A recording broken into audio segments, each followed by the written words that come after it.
Hey everyone, it's Noah. I'm a professional cyclist for Team Skyline and a mechanical engineering student at Queen's University.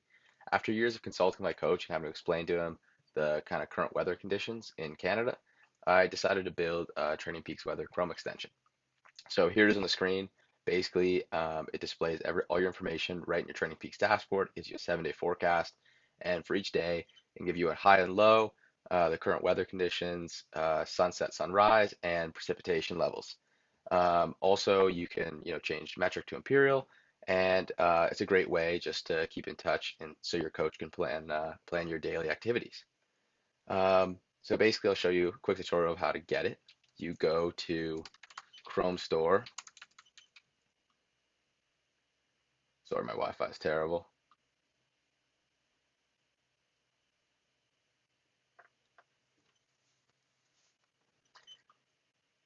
And you can just search here once it loads.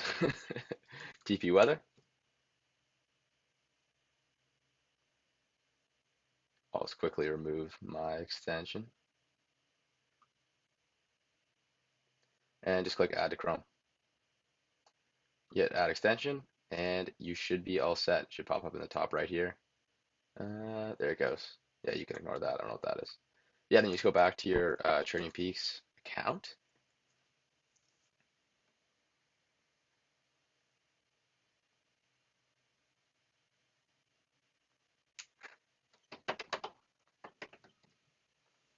And once it loads, you can just go to this and use the dashboard here.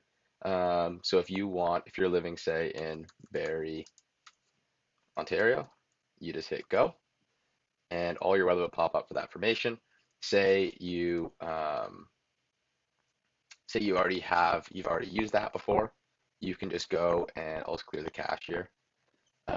You can go in and just use this get button.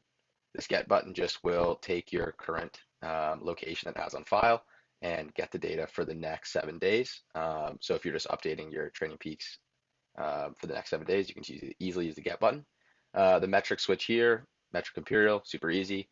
So yeah, you can just use the get button here. Boom, pops up. Using Training Peaks weather with coaching accounts is just as easy. It's easy to see a bunch of different forecasts for several different riders, and I'll show you a pop over a different account and just show you quickly, yeah, how to use it with the coaching account. So if you're going to use it, here is my dad's profile. He graciously let me use it to test. You can easily just click here. So for this athlete, so for my old account, you can go say Barry, boom, pops up, right? And if you go say to my sister's account, um, you can go here and click, say she was living in Kingston. You could hit go here and multiple, different stuff. Then you go to back to me and click here and hit get.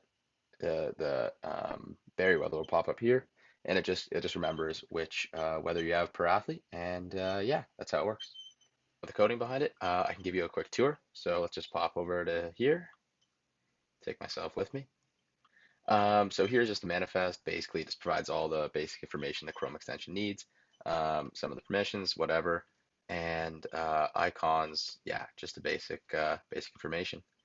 Here's the pop-up HTML. It's basically just the dashboard you see, and connected to it is the popup.js. It just lets you know what button's being pressed and the information and sends it to this changecolor.js. It's called change color because I was following a tutorial that changed the color of the background of a page, and I just never changed the the file name. Um, so yeah, here's basically the pretty much the full logic behind the app. It basically goes through and creates the interface, gets the weather forecast. It uses two API calls, one from Google Maps and one from a weather source. Then it puts in basically here's the HTML file that it throws in as a little dashboard kind of you see that displays all the different weather information. Each thing is thrown in here. This is the next update that I'll release before launch. It displays just the address above the little box. And yeah, there it is. Down here, is just the logic behind deciding whether it's a get or submit or if it's a coach account versus an athlete account. Yeah, there you go. That's pretty much the code behind it. If you have any questions, feel free to fire me a message, or if you have any suggestions to clean up my code, let me know. Or yeah, just let me know how it works. And yeah, I'm happy with any reviews. Thanks.